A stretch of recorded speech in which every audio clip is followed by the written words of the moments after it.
بسم اللہ الرحمن الرحیم۔ السلام علیکم۔ خوابگاہ میں گہرا سکوت چھایا ہوا تھا۔ شہزادی لیلا نے دھیرے دھیرے اپنے دل کا حال اپنی والدہ کو بتا دیا تھا۔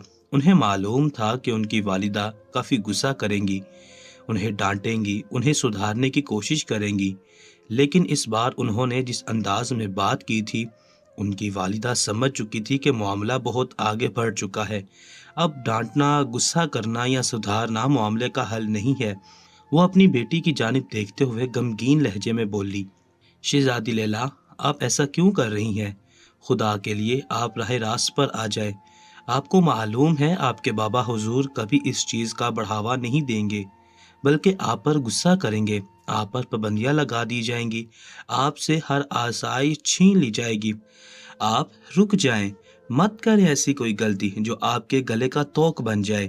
جبکہ شہزادی لیلا تڑپ کر بولی تھی، ماں حضور، اگر ہمیں ہمارے مجنون نہیں ملے تو ہمیں ایسی کوئی آسائش چاہیے ہی نہیں۔ ہم اکیلے زندان میں ہی ساری زندگی گزار دیں گے۔ ہمیں ہمارے مجنون کا ساتھ چاہیے، ان کے ساتھ زندگی گزارنے کی اجازت چاہیے۔ ہمیں یہ سب نہیں سننا کہ آپ کے بابا حضور آپ کے ساتھ ایسا کریں گے یا پھر ویسا کریں گے۔ ہمیں صرف اور صرف مجنوں چاہیے۔ شہزادی لیلا بولتے بولتے رو پڑی تھی، جبکہ ان کی ماں بالکل چپ ہو کر اپنی بیٹی کی ایسی ابتر حالت دیکھ رہی تھی۔ وہ خاموشی سے اٹھ کر اپنی بیٹی کے قریب آئی تھی اور انہیں اپنے سینے سے لگا لیا تھا۔ بھلے وہ ملکہ تھی، بھلے ان پر کتنی ہی پابندیاں تھیں، ان کے لیے کتنے ہی اصول رائج تھے، مگر وہ ایک ماں تھی۔ اپنی ایک اکلوتی شہزادی کو وہ اس طرح برباد ہوتا ہوا نہیں دیکھ سکتی تھی۔ انہوں نے سوچ لیا تھا کہ وہ ہر حال میں بادشاہ سلامت سے اس حوالے سے بات ضرور کریں گی، ان کو سمجھانے کی کوشش ضرور کریں گی۔ انہوں نے اپنی بیٹی کا چہرہ اپنے ہاتھوں کے پیالے میں تھاما تھا اور ان کی آنکھوں میں جھانکتے ہوئے بولی تھی، میرے جگر کا ٹکڑا، آپ اس طرح پریشان مت ہو۔ آپ کی والدہ حضور ابھی زندہ ہے، آپ کو ایسے رونے کی بھی ضرورت نہیں ہے۔ آپ کی خوبصورت آنکھوں میں آنسو ہمیں برداشت نہیں ہے۔ ہم وعدہ کرتے ہیں ہم آپ کی بھرپور مدد کریں گے اور آپ کے بابا حضور کو منانے کی بھی کوشش کریں گے، جب تک آپ آرام فرمائیں اور دعا کریں کہ آپ کے بابا حضور مجنوں کے لیے راضی ہو جائیں۔ جبکہ لیلا بے ساختہ اپنی ماں کے گلے لگ گئی تھی اور ان کا شکریہ ادا کرنے لگی تھی، جبکہ ملکہ گہری سوچ میں مبتلا ہو گئی تھی کہ انہیں بادشاہ سلامت کو کس طرح راضی کرنا ہے، کیونکہ انہیں راضی کرنا کچھ آسان بات نہیں تھی۔ شہزادی لیلا اپنے کمرے میں آئی تھی اور گول گول گھوم کر اپنی خوشی منانے لگی تھی۔ آخر انہیں اپنے مجنوں کا ساتھ ملنے سے اب کوئی نہیں روک سکتا تھا۔ اگر ان کی والدہ حضور مان جاتی تو سب چیزیں آسان تھیں، کیونکہ وہ بخوبی اس بات سے واقف تھیں کہ اس کے بابا اپنی بیوی کی بات حرف آخر مانتے ہیں، ان کی باتوں کو سر آنکھوں پر رکھتے ہیں۔ اسے امید تھی کہ اس کی ماں اس کے باپ کو راضی کر ہی لے گی۔ ہاں، وہ فارس کی شہزادی تھی۔ شہزادی لیلا سبھی اس شہزادی کے حسن پر مرتے تھے۔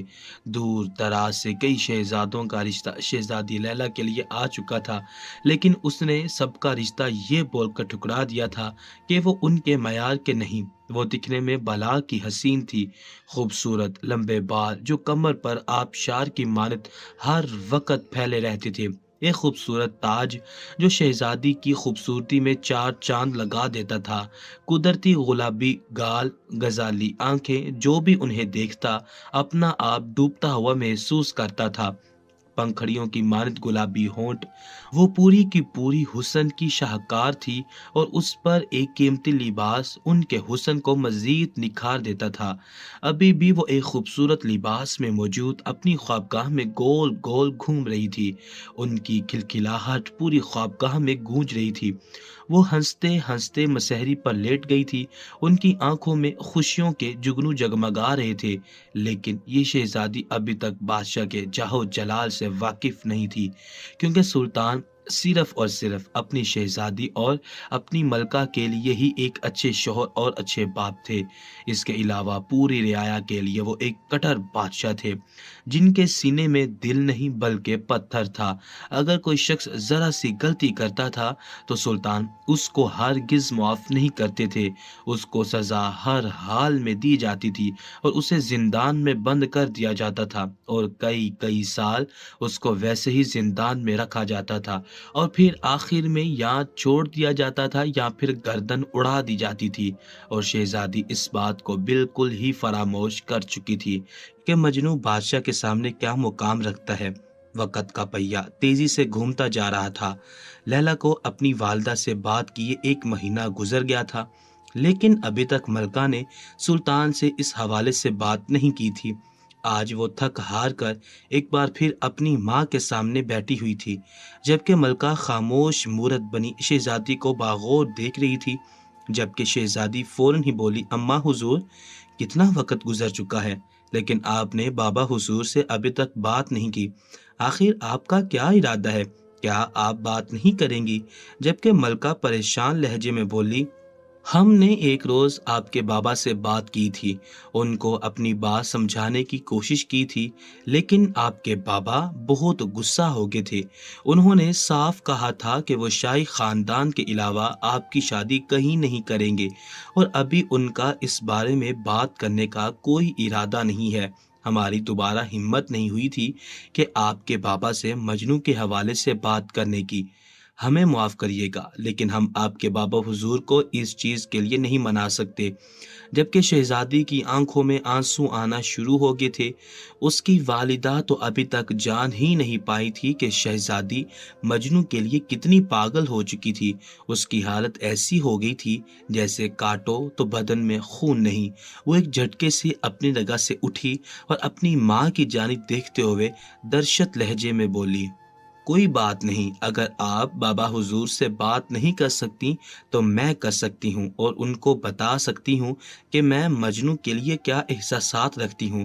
اگر مجنو مجھے نہیں ملا تو میں اپنی جان لے لوں گی۔ وہ یہ بول کر کمرے سے باہر نکلی تھی، جبکہ اس کی والدہ نے اپنا سر تھام لیا تھا۔ انہیں سمجھ نہیں آ رہا تھا کہ شہزادی لیلا کو کیا ہو گیا ہے۔ کچھ روز پہلے تک تو وہ بالکل ٹھیک تھی، ان کا انداز ایسا نہیں تھا، بلکہ وہ تو ہمیشہ ایسے ہی بولتی تھی، ہم تو کبھی شادی کریں گے ہی نہیں، ہم میں اتنی ہمت اور ساخت نہیں ہے کہ ہم اپنے بابا حضور کو چھوڑ کر یہاں سے کسی اور انسان کے پاس جائیں۔ اور اب ان کا انداز دیکھ کر ملکہ گشت خانے کے در پر آ گئی تھی، جبکہ شہزادی سیدھا سلطان کے مخصوص کمرے کے پاس آئی تھی۔ ان کا سانس پھول چکا تھا۔ مخصوص کمرے کے باہر 2 سپاہی ہاتھوں میں تلوار تھامے کھڑے تھے۔ شہزادی ایک سپاہی کو مخاطب کرتے ہوئے بولی، بابا حضور اندر ہیں؟ اس کا انداز بہت درشت تھا، جبکہ سپاہی فوراً بولا، جی شہزادی، سلطان معظم اندر ہی موجود ہیں۔ جبکہ شہزادی بنا کچھ سوچے سمجھے کمرے کے اندر داخل ہو گئی تھی۔ وہ اپنی تہذیب تک بھول گئی تھی۔ اس نے ایک بار بھی کمرے کے دروازے پر دستک دینا ضروری نہیں سمجھا تھا، جبکہ سلطان جو اپنے ضروری دستاویزات پر کام کر رہے تھے، اپنی بیٹی کو دیکھ حیرت کا شکار ہوئے تھے، اور پھر اس کے آنے کا انداز انہیں واقعی حیران کر گیا تھا۔ جبکہ شہزادی سیدھا اپنے باپ کے قریب جا کر کھڑی ہوئی تھی اور ان کی آنکھوں میں دیکھتے ہوئے نڈر انداز میں بولی تھی، بابا حضور، بس بہت ہو چکا، ہم میں مزید ساخت اور برداشت نہیں ہے۔ ہم آپ کی طرح بڑے دل کے مالک نہیں ہیں، نہ ہی ہم میں اتنا حوصلہ ہے کہ ہم اپنی محبت سے دستبردار ہو جائیں۔ آپ اپنی رعایا کے لیے سب کر سکتے ہیں، لیکن ہم نہیں۔ ہم شہزادی ہیں، ہم بادشاہ نہیں ہیں۔ ان کی آنکھوں سے تواتر آنسو بہ رہے تھے، جبکہ انداز ایسا تھا کہ وہ بادشاہ سے بات نہیں بلکہ لڑ رہی ہو۔ سلطان بے ساختہ اپنی نشست سے کھڑے ہوئے تھے۔ وہ اپنی بیٹی کو اس حال میں ہرگز نہیں دیکھ سکتے تھے۔ ہاں، وہ ایک کٹر بادشاہ تھے، ان کے سینے میں دل نہیں پتھر تھا، لیکن اپنی بیٹی کے لیے وہ پتھر بھی دھڑکتا تھا۔ انہوں نے اپنی اکلوتی شہزادی کو تھام کر تخت پر بٹھایا تھا اور ان کے قریب بیٹھتے ہوئے نرم لہجے میں بولے تھے، میرے دل کا سکون، آپ کو کیا ہو گیا ہے؟